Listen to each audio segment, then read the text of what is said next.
ऊंची हो उड़ान तो हौसला भी ऊंचा होगा। जब मंजिल साफ नजर आ जाए तो आसमान का कद भी नीचा होगा। नमस्कार दोस्तों, मैं वैभव विवेकानंद स्टडी सेंटर के online platform success with VSC में आप सभी का तहे दिल से स्वागत करता हूं। आज है 15 जनवरी 2023। सबसे पहले तो आप सभी को मकर संक्रांति की बहुत बहुत शुभकामनाएं। शुरू करेंगे आज की इम्पोर्टेंट करंट अफेयर के साथ और देखेंगे आज की पहली इम्पोर्टेंट न्यूज़ क्या है।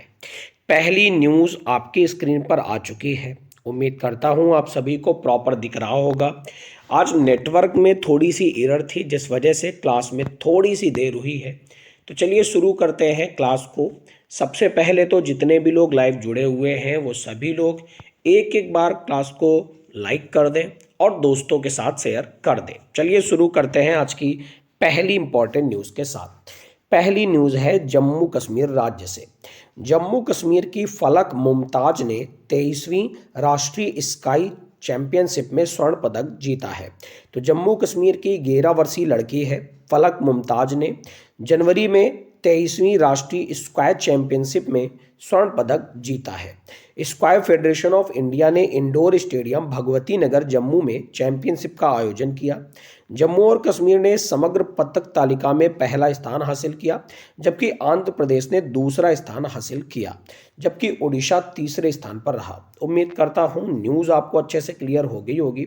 बात करें अगर स्क्वाय चैंपियनशिप के बारे में कि ये क्या होती है, तो स्क्वाय तलवारबाजी का एक कश्मीरी मार्शल आर्ट रूप है।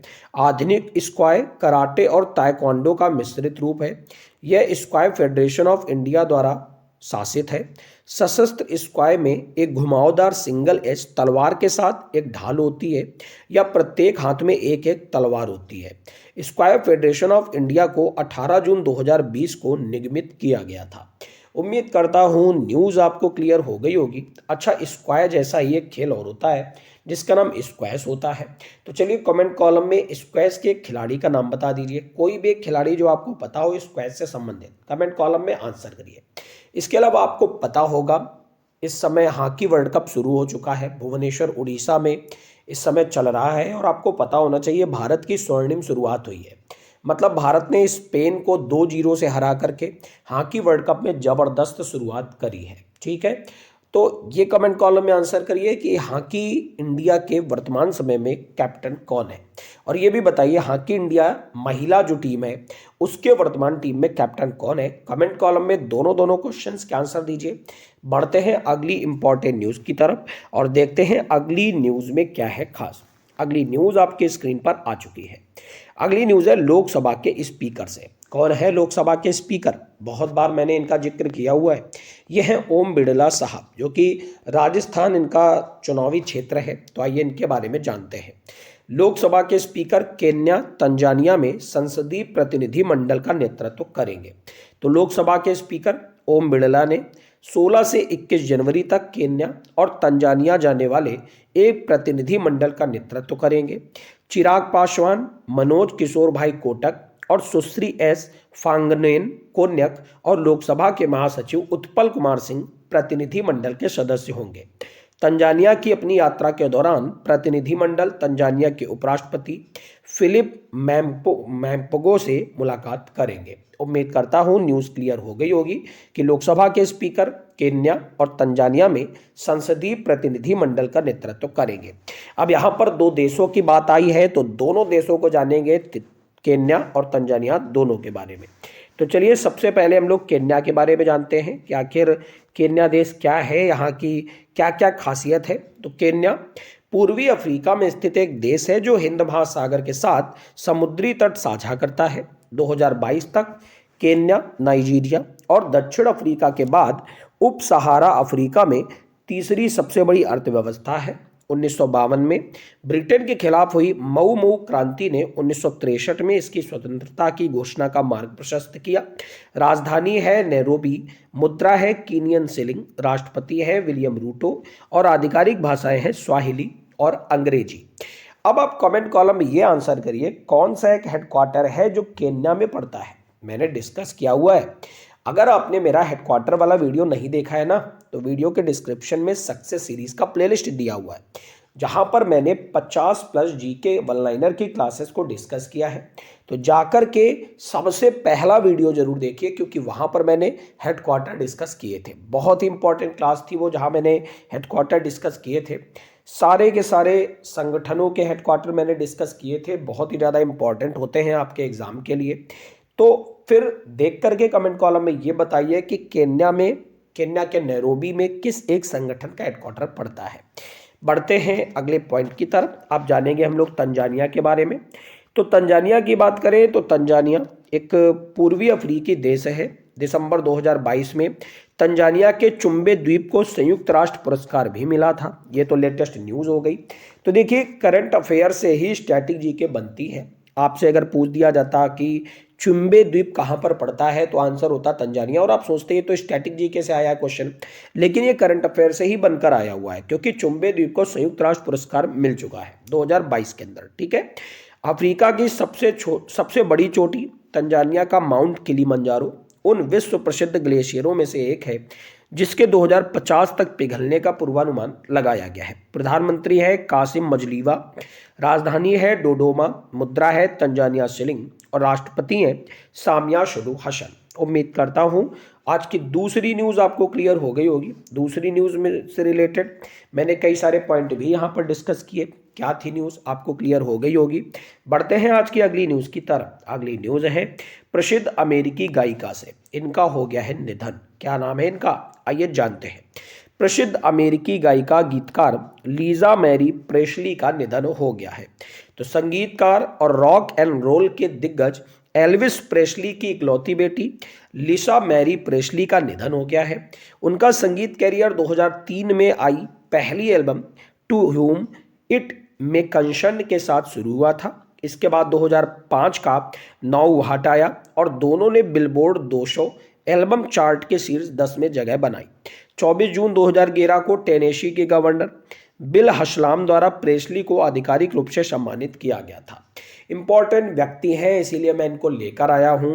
प्रसिद्ध अमेरिकी गायिका गीतकार लीजा मैरी प्रेस्ली का निधन हो गया है। इस साल बहुत ही इंपॉर्टेंट लोगों का निधन हुआ। आपको पता होगा 2022 का वर्ष एक ऐसा वर्ष रहा जिस साल बहुत ही इंपॉर्टेंट लोगों को हमारे देश ने, हमारे विश्व ने खोया। जैसे आपको पता होगा 2022 की शुरुआत में ही लता मंगेशकर का निधन हुआ था। आपको पता है लता मंगेशकर को किस एक साल भारत रत्न पुरस्कार से सम्मानित किया गया था? कमेंट कॉलम में आंसर करिए। इसके अलावा आपको याद होगा मशहूर कॉमेडियन राजू श्रीवास्तव का भी निधन हुआ था। मशहूर गीतकार बप्पी लाहिड़ी का भी निधन हुआ था। के का भी निधन हुआ था और भी बहुत सारे लोगों का निधन हुआ था। इसके अलावा याद होगा आपको ऑस्ट्रेलिया के पूर्व क्रिकेटर शेन वॉर्न का भी निधन हुआ था, जिनकी पुस्तक बहुत ज़्यादा चर्चा में रहती है। तो चलिए कमेंट कॉलम में बताइए शेन वॉर्न की पुस्तक का नाम क्या है, और आपको पता होना चाहिए। अभी मैंने कल की ही न्यूज़ में आपको पढ़ाया था, कांग्रेस के पूर्व नेता शरद यादव का भी निधन हुआ था। उम्मीद करता हूं ये न्यूज़ आपको क्लियर हो गई होगी। अब यहाँ पर अमेरिका की बात आई है, तो अमेरिका के राष्ट्रपति कौन है वर्तमान समय में? तो जो बाइडेन है। उपराष्ट्रपति कौन है? तो कमला हैरिस है, जो कि भारतीय मूल की हैं, याद रखिएगा। इसके अलावा बात करें वहाँ के जेनेट येलेन कौन है, तो जेनेट येलेन कौन है, कमेंट कॉलम में अब आप आंसर करेंगे। बढ़ते हैं अगली न्यूज़ की तरफ। और हाँ, अमेरिका की राजधानी क्या है? तो वाशिंगटन डीसी। डीसी का फुल फॉर्म क्या होता है? तो डिस्ट्रिक्ट ऑफ कोलंबिया। अगली न्यूज़ क्या है? अगली न्यूज़ है रक्षा मंत्री साहब से। कौन है रक्षा मंत्री? सबसे पहले तो यही बात करते हैं, रक्षा मंत्री कौन है वर्तमान समय में? राजनाथ सिंह। तो रक्षा मंत्री ने 7वें सशस्त्र बल भूतपूर्व सैनिक दिवस की अध्यक्षता करी। तो रक्षा मंत्री राजनाथ सिंह ने 14 जनवरी को देहरादून में सशस्त्र बल भूतपूर्व सैनिक दिवस समारोह की अध्यक्षता करी। आपको पता होना चाहिए 14 जनवरी को मनाते हैं सशस्त्र बल भूतपूर्व सैनिक दिवस। उन्होंने देहरादून से नीति घाटी में स्थित गमसाली तक एक कार स्पोर्ट्स पहल soul of steel alpine challenge का भी शुभारंभ किया। उन्होंने उत्तराखंड वार मेमोरियल ट्रस्ट द्वारा विकसित सौर स्थल को राष्ट्र को समर्पित किया। यह दिवस पहली बार 14 जनवरी 2016 को मनाया गया था। इंपॉर्टेंट डे से रिलेटेड बात आई है तो मैं तो आपको कई सारे इंपॉर्टेंट डे बताऊंगा। चलिए जानते हैं। 1 जनवरी को डीआरडीओ डे मनाया था, आपको पता होना चाहिए, डिफेंस रिसर्च डेवलपमेंट ऑर्गेनाइजेशन, जिसकी स्थापना 1958 में करी गई थी और इस साल इसका 65वां स्थापना दिवस मनाया गया था। तो कमेंट कॉलम में जल्दी से बताते रहिए डीआरडीओ के वर्तमान में अध्यक्ष कौन है। 4 जनवरी को अंधे लोगों की लिपि ब्रेल लिपि के लिए लुई ब्रेल डे मनाते हैं।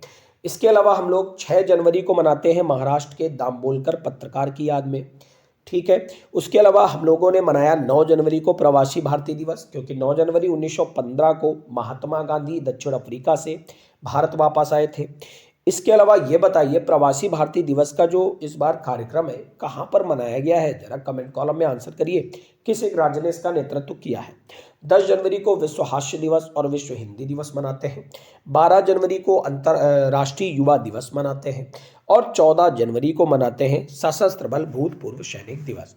जैसे जैसे जनवरी के और भी इंपॉर्टेंट डेज आते जाएंगे मैं डिस्कस करता जाऊंगा। इसके अलावा आपको पता होना चाहिए आज यानी 15 जनवरी को कौन सा डे है, तो इंडियन आर्मी डे है, आपको पता ही होना चाहिए। आर्मी के चीफ कौन है, कमेंट कॉलम में आंसर करिए। अब आर्मी डे की बात आई है तो आप जानते हैं 4 दिसंबर को नेवी डे मनाते हैं और 8 अक्टूबर को मनाते हैं Indian air force day. Comment column में नेवी, एयरफोर्स और आर्मी इन तीनों के चीफ जल्दी से बताइए। बढ़ते हैं आज की इंपॉर्टेंट अगली न्यूज़ की तरफ। अगली न्यूज़ है प्रधानमंत्री माननीय नरेंद्र मोदी साहब से। प्रधानमंत्री मोदी जी सिकंदराबाद विशाखापत्तनम वंदे भारत ट्रेन को हरी झंडी दिखाएंगे। तो सिकंदराबाद को विशाखापत्तनम से जोड़ने वाली वंदे भारत एक्सप्रेस ट्रेन को हरी झंडी आज दिखाएंगे प्रधानमंत्री मोदी साहब। ट्रेन भारतीय रेलवे द्वारा शुरू की जाने वाली 8वीं वंदे भारत एक्सप्रेस होगी। स्वदेशी रूप से डिजाइन की गई वंदे भारत ट्रेन उन्नत सुरक्षा सुविधाओं से लैस है, जिसमें ट्रेन को टक्कर से बचाने के लिए स्वदेशी रूप से विकसित बचाव प्रणाली कवच शामिल है। तो इसलिए और ज़्यादा इंपॉर्टेंट है ये वंदे भारत एक्सप्रेस। पहली बात तो किसके द्वारा लॉन्च की गई, प्रधानमंत्री मोदी जी द्वारा। कहाँ से कहाँ तक चलेगी, तो सिकंदराबाद से विशाखापत्तनम तक चलेगी। और सबसे इंपॉर्टेंट है ट्रेन को टक्कर से बचाने के लिए इसमें कवच प्रणाली विकसित करी गई है और 8वीं वंदे भारत एक्सप्रेस ट्रेन ये चलाई गई है। न्यूज़ अगर कवर हो गई हो तो बढ़ें आज की अगली इंपॉर्टेंट न्यूज़ की तरफ। अगली न्यूज़ है केंद्रीय मंत्री ने राजस्थान के अलवर में ईपीएफओ के क्षेत्रीय कार्यालय का उद्घाटन किया है। तो केंद्रीय श्रम और रोजगार, वन, पर्यावरण और जलवायु परिवर्तन मंत्री भूपेंद्र यादव ने राजस्थान के अलवर जिले में कर्मचारी भविष्य निधि अधिकरण संगठन यानी ईपीएफओ के क्षेत्रीय कार्यालय का उद्घाटन किया है। इस क्षेत्रीय कार्यालय के खुलने से अलवर के साथ साथ पड़ोसी जिले भरतपुर और धौलपुर के लगभग 2 लाख कर्मचारी, 12,000 प्रतिष्ठान और 8500 पेंशन भोगी लाभान्वित होंगे।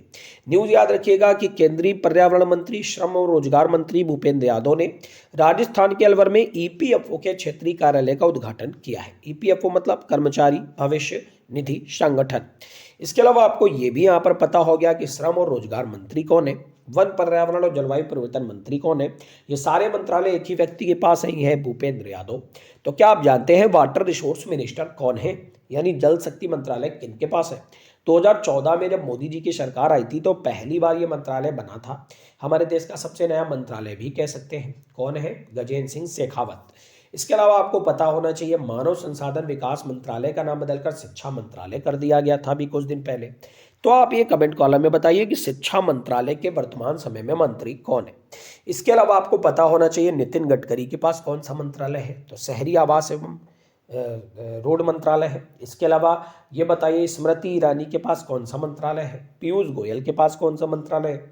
इसके अलावा रेलवे मंत्री कौन है, अश्विनी वैष्णव है। तो क्या आप जानते हैं स्वतंत्र भारत के पहले रेलवे मंत्री कौन थे। इसके अलावा स्वास्थ्य मंत्री कौन है, तो मनसुख मंडाविया है। क्या आप जानते हैं स्वास्थ्य मंत्री स्वतंत्र भारत की पहली कौन थी, और ये तो पहली महिला भी थी मंत्रालय में। क्या नाम था इनका, चलिए मैं आपको बताता हूं, राजकुमारी अमृता कौर इनका नाम था। बढ़ेंगे आज की अगली इंपॉर्टेंट न्यूज़ की तरफ। अगली न्यूज़ पढ़ने से पहले राजस्थान के बारे में जान लेते हैं। राजस्थान की बात करें तो भारत का क्षेत्रफल में सबसे बड़ा राज्य है। यह क्षेत्रफल के हिसाब से सबसे बड़ा भारतीय राज्य है और जनसंख्या के हिसाब से 7वां सबसे बड़ा राज्य है। जनसंख्या के हिसाब से सबसे बड़ा कौन है, तो ये अपना प्यारा उत्तर प्रदेश है। राज्य में भरतपुर का केवलादेव राष्ट्रीय उद्यान स्थित है। कालीबंगा और बालाथल के सिंधु घाटी के खंडहर में यहाँ पर स्थित है। राज्यपाल यहाँ के कलराज मिश्र हैं। राजधानी जयपुर है। मुख्यमंत्री साहब अशोक गहलोत है और इसकी स्थापना 30 मार्च 1949 को करी गई थी। उम्मीद करता हूँ न्यूज़ आपको अच्छे से क्लियर हो गई होगी। बढ़ेंगे आज की अगली इंपॉर्टेंट न्यूज़ की तरफ। अगली न्यूज़ है, अनुकरणीय सेवा के लिए भारतीय शांति सैनिक संयुक्त राष्ट्र पदक से सम्मानित किए गए। तो दक्षिण सूडान में संयुक्त राष्ट्र मिशन में सेवारत 1000 से अधिक भारतीय शांति सैनिकों को उनकी असाधारण सेवा के लिए प्रतिष्ठित संयुक्त राष्ट्र पदक से सम्मानित किया गया। पहली बार भारतीय सेना की एक महिला अधिकारी मेजर जैस्मीन चट्ठा ने भारतीय दल की परेड का नेतृत्व किया।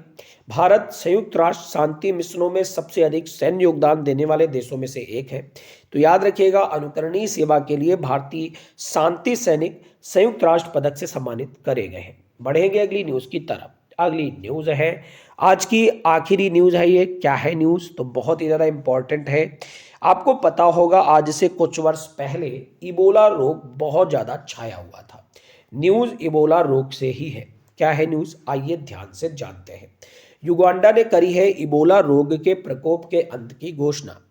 तो विश्व स्वास्थ्य संगठन यानी WHO, वर्ल्ड हेल्थ ऑर्गेनाइजेशन द्वारा जारी एक बयान में बताया गया है कि युगांडा को सूडान इबोला वायरस के कारण होने वाली इबोला बीमारी के प्रकोप के अंत की घोषणा करी है। इबोला रक्तस्रावी बुखार मनुष्यों में एक दुर्लभ, गंभीर और घातक बीमारी है। इबोला वायरस पहली बार 1976 में कांगो में इबोला नदी के पास खोजा गया था। यह वायरस जंगली जानवरों से इंसानों में फैलता है। तो याद रखिएगा, युगांडा ने करी है इबोला रोग के प्रकोप के अंत की घोषणा। ठीक है, बहुत ही इंपॉर्टेंट न्यूज़ है ये, आपको याद होना चाहिए। बहुत समय पहले 1976 में ये वायरस फैला था और ये वायरस हूबहू बिल्कुल कोरोना वायरस की तरह ही था। जैसे अभी कुछ समय पहले कोरोना वायरस फैला था और उस वजह से जाने कितने ही अपनों को खोया, जाने कितने ही विश्व के तमाम सारे लोग कोरोना वायरस की पकड़ में आ गए और उनकी डेथ हो गई। वैसा ही इबोला वायरस भी था। ठीक है, बढ़ते हैं, कुछ इंपॉर्टेंट पॉइंट जान लेते हैं। इबोला वायरस रोग की अगर हम सबसे पहले बात करें तो ये एक जानलेवा बीमारी है जो ज़्यादातर अफ्रीकी महाद्वीप में होती है। इबोला वायरस पहली बार 1976 में कांगो लोकतांत्रिक गणराज्य में इबोला नदी के पास खोजा गया था। आमतौर पर लोगों और अमानवीय प्राइमेट जैसे बंदर और चिंपैंजी को प्रभावित करता है। टेरोपोडिड परिवार के फ्रूट चमगादड़ प्राकृतिक इबोला वायरस वाहक है, यानी चमगादड़ से रोग फैलता है। इरवेबो टीका रोग को रोकने में अत्यधिक प्रभावी रहा है। अब कुछ इंपॉर्टेंट पॉइंट युगांडा देश के बारे में जान लेते हैं कि आखिर युगांडा देश क्या है, कहाँ पर पड़ता है। एक एक पॉइंट को जानेंगे। तो युगांडा पूर्वी अफ्रीका में एक स्थलउद्ध देश है। बविंडी राष्ट्रीय उद्यान एक प्रसिद्ध पर्वत गोरिल्ला अभ्यारण्य है। 2022 में युगांडा ने स्कूली पाठ्यक्रम में स्वाहिली को अनिवार्य विषय बनाने का फैसला किया। अब ये देखिए इंपॉर्टेंट पॉइंट करंट अफेयर का। ऐसे ही क्वेश्चन एग्जाम में आ जाते हैं और हम सोचते हैं तो स्टैटिक जीके का पॉइंट है, लेकिन होता वो करंट अफेयर से जुड़ा हुआ है। ठीक है, तो 2022 में युगांडा ने स्कूली पाठ्यक्रम में स्वाहिली को अनिवार्य विषय बनाने का फैसला किया था। 9 अक्टूबर 1962 को यूके से स्वतंत्रता प्राप्त करी थी। राजधानी है कंपाला। मुद्रा है युगांडा शिलिंग। राष्ट्रपति हैं युवेरो मुसेवेनी, अभी कुछ देर पहले ही बने थे, मैंने चर्चा भी करी थी। प्रधानमंत्री हैं रॉबिना नब्बंजा। उम्मीद करता हूं आज की सारी न्यूज़ आपको अच्छे से क्लियर हो गई होगी, क्योंकि मैं एक एक न्यूज़ को बहुत ही ज़्यादा विस्तार से रुक रुक करके एक एक पॉइंट को डिस्कस करता हूं, क्योंकि करंट अफेयर जितनी ज़्यादा डिटेल में आप पढ़ेंगे उतनी ज़्यादा आपको अच्छे से क्लियर होगी। उम्मीद करता हूं क्लास आपको पसंद आई होगी। अगर आपको क्लास पसंद आई है तो 3 काम जरूर करिए। ज़्यादा से ज़्यादा लाइक करिए वीडियो को, और उसके अलावा अपनी राय कमेंट कॉलम में जरूर दिया करें। आपको क्लास कैसी लगी आप कमेंट कॉलम में बताया करें। वीडियो के बाद कमेंट कॉलम खाली रहता है आपके लिए, तो वहाँ पर जा कर के आप कमेंट कर सकते हैं। इसके अलावा ज़्यादा से ज़्यादा दोस्तों के साथ इस वीडियो को शेयर करिए, क्योंकि शेयरिंग इज केयरिंग। आप ज़्यादा से ज़्यादा शेयर करेंगे तो ज़्यादा से ज़्यादा दोस्त इस चैनल के माध्यम से जुड़ करके चैनल का लाभ उठा सकेंगे। और ये तो चैनल एक ऐसा चैनल है जो बिना रुके आज 119वां एपिसोड कर रहा है करंट अफेयर का। तो आप समझ सकते हैं मैं आपके लिए बहुत सारी मेहनत कर रहा हूं, बस आपको मेहनत करने की ज़रूरत है, आपके सपोर्ट की ज़रूरत है। और हाँ, जितने भी लोग पहली बार चैनल से जुड़ रहे हो ना, सब्सक्राइब बटन पर प्रेस जरूर कर दीजिएगा। आपका दिन मंगलमय हो और एक बार आप सभी को फिर से मकर संक्रांति की बहुत बहुत शुभकामनाएं। आपका दिन मंगलमय हो। Thank you everyone, God bless you all.